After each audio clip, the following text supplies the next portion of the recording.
Olá, tudo bem? Esse é o nosso Drops de Teologia, o nosso projeto de vídeos curtos para perguntas difíceis. Aqui no canal, um papo de teologia. Participe conosco, deixe o seu like, faça a sua inscrição, mande mensagem, faça perguntas. Nós queremos te ajudar a entender a palavra de Deus. Bem-vindo!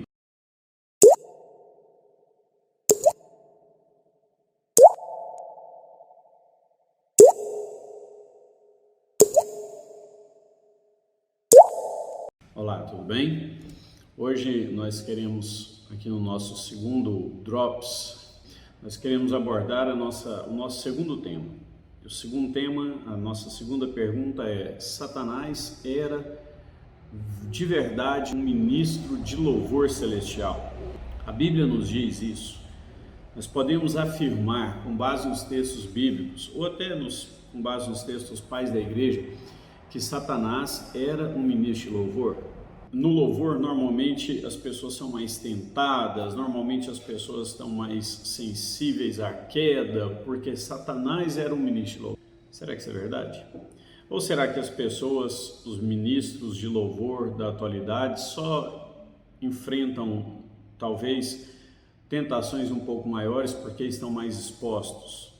Bom, essa ideia de que Satanás era um ministro de louvor, ela surge de uma interpretação, no mínimo, duvidosa do texto de Ezequiel, capítulo 28, versículo 12. É importante a gente entender que quando, no finalzinho, na parte final do versículo, a Bíblia diz que alguns instrumentos, né, a tradução pode ser ali para tambores, para tamborins, até para pandeiro, né? Que alguns instrumentos foram criados no dia em que Satanás foi criado, não quer dizer que Satanás era o responsável por esses instrumentos. Também não quer dizer que esses instrumentos só podiam ser usados por ele. Na verdade, essa é uma interpretação muito ruim do texto. O texto diz assim, e eu vou pegar aqui uma tradução direto dos originais do hebraico. Tá? Então o texto diz assim: estivestes no Éden, jardim de Deus, cobrias-te de todas as pedras preciosas, o sárdio, o topázio, o diamante, o berílio, o ônix, o jaspe, a safira, a esmeralda, o carbúnculo e o ouro. Em ti se faziam também os teus tambores e os teus pífaros. No dia em que foste criado, foram preparados. Então vamos lá. Mais do que dizer que Satanás ministrava louvor, o texto diz que Satanás achava em si mesmo o louvor. Uma coisa é você ministrar louvor para outro. Outra coisa muito diferente é você entender que você é o próprio objeto do louvor. Na verdade, aqui a Bíblia relata um princípio, o princípio da soberba, né, que acontece exatamente quando alguém se acha o cara, né, quando alguém se acha o próprio objeto do louvor e de tudo aquilo que deve acontecer. Essa confusão, ela começa quando Orígenes e Jerônimo, né, que estão lá nos pais da igreja, lá nas primeiras traduções, né, eles traduziram o Antigo Testamento para o latim. E no Antigo Testamento, a palavra em hebraico usada lá no Antigo Testamento é a palavra Helel, que literalmente significa aquele que brilha, ou pode até ser traduzida como a estrela da manhã que brilha, né? Aquela ideia da luz da aurora, aquela ideia da estrela que está brilhando e colocando fim à noite e início no dia. Então a ideia é essa. Só que quando Jerônimo faz a tradução para a Vulgata, né, chamada Vulgata Latina, que foi a versão da Bíblia para o latim, ele traduz como luz da aurora ou lux spherus. Daí começa a crença de que o nome de Satanás, atribuído a Satanás, né, naquele texto, era lux spherus, que vai acabar com o tempo se transformando em Lúcifer. Essa tradução ela acabou sendo muito difundida pelo domínio, principalmente pelo domínio da Igreja Romana, da Igreja Católica Romana, que ficou aí por cerca de 12 a 13 séculos determinando o que era a religião cristã. Então, nós vamos perceber que a palavra Lúcifer ela acaba caindo no linguajar popular e nos próprios conceitos populares, não por ser bíblica, mas por ser uma expressão que dita, né, primeiro numa velocidade um pouco maior, ou até ouvida e reproduzida por quem não conhecia os textos, acabou se tornando Lúcifer. Isso é tão verdade que a própria versão King James, a famosa versão do rei Tiago, né, ela do século 17, ela trouxe essa mesma expressão. Ela utiliza-se do termo Lúcifer para o nome de Satanás, lá na sua primeira tradução no século 17. Mas aí a gente tem alguns problemas. Essa mesma expressão, Helel, ela aparece no texto de Jó, capítulo 11, versículo 17. E lá, ela não foi traduzida como Lúcifer. Lá, quando o texto foi traduzido, ele foi traduzido como manhã que brilha, não como Lúcifer. Outro texto que a gente pode citar aqui na tradução reformada ou da Bíblia protestante, em Salmos capítulo 110, verso 3, ou na Bíblia católica, Salmos 109, verso 3, nós vamos ver a mesma expressão aparecendo. E como que essa expressão lá em Salmos capítulo 110 foi traduzida? Romper da alvorada, e não Lúcifer. Ora, se a gente está pegando o mesmo termo e a gente está traduzindo num contexto semelhante, a gente está traduzindo esse termo como um substantivo comum e não como um substantivo próprio, então alguma das duas traduções deve estar equivocada. Quando a gente olha com cuidado então para o original, não é que a tradução está equivocada, mas que o uso feito da tradução foi equivocado. Então a Bíblia não diz que o nome de Satanás é Lúcifer. Então Satanás não era a estrela da manhã, Satanás não era o romper da aurora, Satanás não era o fim das trevas, como está no contexto, né, lá do texto de Jó, capítulo 11, versículo 17. Mas o que isso tem a ver com o que a gente está falando? Simples. Quando você lê Isaías 14 e quando você lê Ezequiel 28, você precisa ter em mente, antes de qualquer outra coisa, qual é o tema, do que a Bíblia está falando. Do que esses textos estão falando? Esses textos estão falando do diabo? Veja bem, Isaías 14 está falando do rei da Babilônia. Ezequiel 28 está falando do rei de Tiro.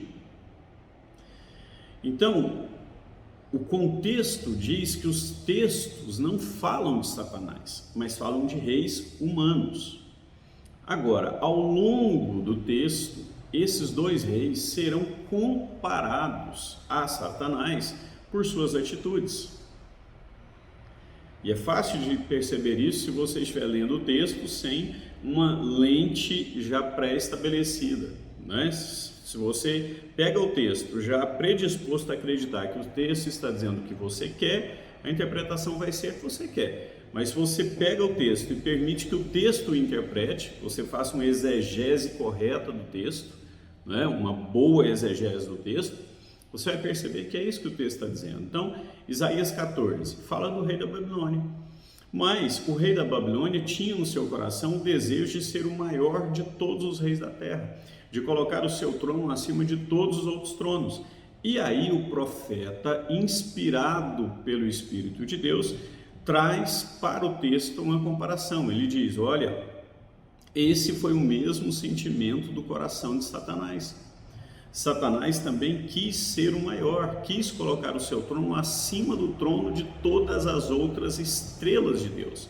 E aqui a gente precisa entender, porque nenhum rei vai conseguir colocar o seu trono acima das estrelas. Então, quando ele fala de colocar o trono acima das estrelas, lá a partir do versículo 11, né, ele está fazendo uma comparação com o que estava no coração de Satanás.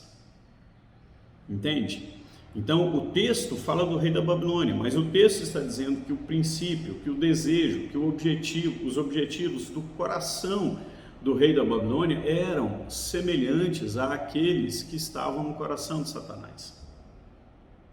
A mesma coisa lá no texto de Ezequiel 28, ele está falando do rei de Tiro, mas ele está dizendo, olha, você acha que a sua riqueza existe porque você está rodeado de pedras preciosas, porque há um grande depósito de dinheiro no seu reino?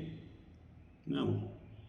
Esse também foi o sentimento do coração de Satanás, quando ele achou que a glória que estava sobre ele era dele e não de Deus. Quando ele achou que as pedras afogueadas, né, que é uma ideia da glória de Deus, do que está em volta do trono de Deus, que isso existia por sua causa, que a luz do trono de Deus só existia porque ele, Satanás, estava lá. Por isso ele cai, por isso ele é jogado para baixo, ele perde não só a possibilidade de estar na presença dessa luz, como ele mesmo se transforma em trevas, porque Deus vai revelar ao seu coração que não havia luz nele, mas trevas, porque o coração dele estava errado. Da mesma forma, então, nós precisamos entender o que o texto diz a respeito dos instrumentos.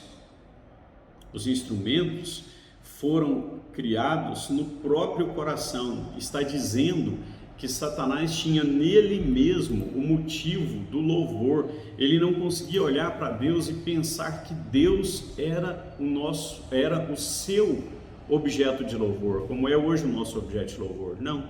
Satanás achava que ele merecia louvor por ser quem ele era, um ser de extrema beleza, um ser de glória, um ser de luz, e Deus mostra para ele, não, você não tem glória, você não é um ser de luz, toda a beleza que está em você, na verdade, é reflexo do que eu tenho feito.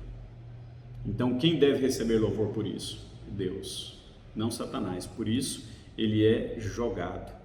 E Deus diz, você estará entre os vermes, para que você perceba qual é a sua natureza. Assim como Deus também diz a respeito do rei de Tiro, você estará entre os vermes, e você vai perceber do que você é feito. Então, nós precisamos entender que tudo que acontece na nossa vida é um presente de Deus. Até aqueles que vivem em riqueza porque nasceram em famílias ricas, nasceram ali porque Deus permitiu. Porque podiam ter até nascido em famílias ricas, mas terem nascido com, por exemplo, com um desenvolvimento mental incompleto. Mas Deus permitiu que nascessem perfeitos, não porque o mérito é deles, mas porque Deus assim o quis, e na sua soberania Deus assim decidiu.